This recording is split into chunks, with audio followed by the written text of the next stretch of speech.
12:30 ತನಕ ಅಷ್ಟೇ ಎಲ್ಲ ಸೆಲೆಬ್ರೇಷನ್ಸ್ ಅಲೌ ಇರುತ್ತೆ. 12:30 ಆದಮೇಲೆ ಯಾವ ಸೆಲೆಬ್ರೇಷನ್ಸ್ ಅಲೌ ಇರೋದಿಲ್ಲ. ಆಲ್ರೆಡಿ ಎಲ್ಲ ಹೋಟೆಲ್ ಮಾಲೀಕರಿಗೆ ಈ ಒಂದು ವಿಷಯವನ್ನು ತಿಳಿಸಾಗಿದೆ. ಆಮೇಲೆ ಹೈವೇಯಲ್ಲಿ ನಾವು ವಿಶೇಷವಾಗಿ ಬ್ಯಾರಿಕೇಡ್ಸ್ಗಳನ್ನು ಹಾಕಿ ಅಲ್ಲಿ ವೀಲಿಂಗನ್ನು ಅವಾಯ್ಡ್ ಮಾಡೋದಕ್ಕೆ ಒಂದು ಸ್ಪೆಷಲ್ ತಂಡವನ್ನು ನಾವು ರಚನೆ ಮಾಡಿದ್ದೀವಿ. ಆಮೇಲೆ ಯಾವ ಫ್ಲೈಓವರ್ಗಳಿದ್ದಾವೆ, ಫ್ಲೈಓವರು ಆ ದಿನ ಆ ರಾತ್ರಿ ಅಲ್ಲಿ ನಾವು ನಿರ್ಬಂಧಗಳನ್ನು ಹಾಕಿದ್ದೀವಿ. ಅಲ್ಲಿ ಅಲೌಡ್ ಇರೋದಿಲ್ಲ. ನಮ್ಮ ನರಸಾಪುರದ ಆಗಿರ್ಬೋದು, ಆಮೇಲೆ ಬೆಳ್ಳೂರು ಕ್ರಾಸ್ ಆಗಿರ್ಬೋದು, ಆ ಹೈವೇಗಳ ಮೇಲೆ, ಆ ಫ್ಲೈಓವರ್ಗಳ ಮೇಲೆ ಮೂಮೆಂಟನ್ನು ನಾವು ನಿಷೇಧ ಮಾಡಿದ್ದೀವಿ. ಇಲ್ಲೂ ಅಷ್ಟೇ ನಮ್ಮ ಬೇರೆ ಎಲ್ಲೆಲ್ಲಿ ನಮ್ಮ ಹೈವೇ 75 ಇದೆ ಅಲ್ಲಿ ಎಲ್ಲ ಕಡೆಗೂ ನಾವು ಈ 2 ವೀಲರು ಮತ್ತು 4 ವೀಲರು ನಿಷೇಧ ಮಾಡಿದ್ದೀವಿ. ಅವರೆಲ್ಲ ಸರ್ವಿಸ್ ರೋಡಲ್ಲೇ ಹೋಗಬೇಕಾಗುತ್ತೆ. ಹೈವೇಯಲ್ಲಿ ಫ್ಲೈಓವರ್ ಮೇಲೆ there is a possibility of wheeling ಅಂತ ಹೇಳ್ಬಿಟ್ಟು ಅದನ್ನು ನಾವು ಈ ಒಂದು ಡಿಸಿಷನನ್ನು ತೊಗೊಂಡಿದ್ದೀವಿ. ಅದರ ಜೊತೆಗೆ ಎಲ್ಲೆಲ್ಲಿ ಬ್ಯಾರಿಕೇಡ್ ಹಾಕಬೇಕು ಎಲ್ಲ ಕಡೆ ಬ್ಯಾರಿಕೇಡ್ ಹಾಕ್ಬಿಟ್ಟು ನಾವು ಒಂದು ಕಂಟಿನ್ಯೂಸ್ ಆಗಿ ಚೆಕಿಂಗ್ ಕೂಡ ಮಾಡ್ತಾ ಇದ್ದೀವಿ.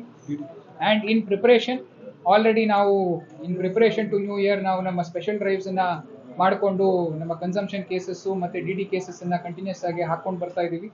ಎಲ್ಲರಿಗೂ ನಾವು ವಿನಂತಿ ಮಾಡೋದು, ದಯವಿಟ್ಟು ನೀವು ಡ್ರಿಂಕ್ಸ್ ಮಾಡಿ ಗಾಡಿಯನ್ನು ಚಲಾವಣೆ ಮಾಡಬೇಡಿ. ನೀವು ಏನಾದರೂ ಡ್ರಿಂಕ್ಸ್ ಮಾಡೋಂಗಿದ್ರೆ ನೀವು ಬೇರೆ ಯಾರು ಒಬ್ಬರು ಡ್ರೈವರ್ನ ಇಟ್ಕೊಂಡು ಅವ್ರ ಮುಖಾಂತರ ನೀವು ಮನೆಗೆ ಹೋಗೋ ವ್ಯವಸ್ಥೆ ಮಾಡಿ, ಇಲ್ಲ ಮನೆಯಲ್ಲೇ ನೀವು ಬೇಕಿದ್ರೆ ನಿಮ್ಮ ಪಾರ್ಟಿಯನ್ನು ಮಾಡ್ಕೊಳ್ಳಿ. ದಯವಿಟ್ಟು ಡ್ರಿಂಕ್ಸ್ ಮಾಡಿ ಯಾರೇ ಆಚೆ ಬಂದರೂ ಮುಲಾಜಿಲ್ದಲ್ಲೇ ನಿಮ್ಮ ಮೇಲೆ ಕೋರ್ಟ್ ಕೇಸ್ಗೆ ಆಗುತ್ತೆ. ನಾವು ಕೋರ್ಟ್ ಫೈನೇ ಮಾಡ್ತಾ ಇದ್ದೀವಿ. ಅಲ್ಲಿ ಮಿನಿಮಮ್ 10,000 ಆಗ್ತಾ ಇದ್ದಾರೆ ಅವರು. ಸೊ ಈ ಒಂದು ನಿಟ್ಟಿನಲ್ಲಿ ಆಮೇಲೆ ಮಕ್ಕಳ ಮೇಲೆ ಎಲ್ಲ ಪೋಷಕರಿಗೆ ದಯವಿಟ್ಟು ನಿಮ್ಮ ಮಕ್ಕಳು ನ್ಯೂ ಇಯರ್ ದಿನ ಎಲ್ಲಿಗೆ ಹೋಗ್ತಾರೆ ಅನ್ನೋದ್ರ ಬಗ್ಗೆ ಸ್ವಲ್ಪ ವಿಶೇಷ ಕಾಳಜಿಯನ್ನು ವಹಿಸಿ. ಅವರು ಎಲ್ಲಿಗೆ ಹೋಗ್ತಾ ಇದ್ದಾರೆ, ಯಾರ ಜೊತೆ ಹೋಗ್ತಾ ಇದ್ದಾರೆ, ಯಾವಾಗ ಬರ್ತಾ ಇದ್ದಾರೆ, ಇದನ್ನು ಕೂಡ ನೀವು ಸ್ವಲ್ಪ ತಿಳ್ಕೊಳ್ಳೋ ವ್ಯವಸ್ಥೆಯನ್ನು ಮಾಡಿ. ಅವ್ರ ಮೇಲೆ ನೀವು ಸ್ವಲ್ಪ ಕಣ್ಗಾವಲಿಟ್ಟರೆ ಅವರ ಚಲನವಲನಗಳ ಬಗ್ಗೆ ನಿಮಗೆ ಮಾಹಿತಿ ಇರುತ್ತೆ. ಇಲ್ಲಾಂದರೆ ಆ ಮಾಹಿತಿ ನಿಮಗೆ ಇರೋದಿಲ್ಲ. ಈ ವಿಚಾರವಾಗ್ಲೂ ದಯವಿಟ್ಟು ಎಲ್ಲ ಪೋಷಕರು ವಿಶೇಷ ಕಾಳಜಿಯನ್ನು ವಹಿಸಬೇಕು ಅಂತ ನಿಮ್ಮಲ್ಲಿ ನಾನು ವಿನಂತಿ ಮಾಡ್ಕೊತಾ ಇದ್ದೀನಿ.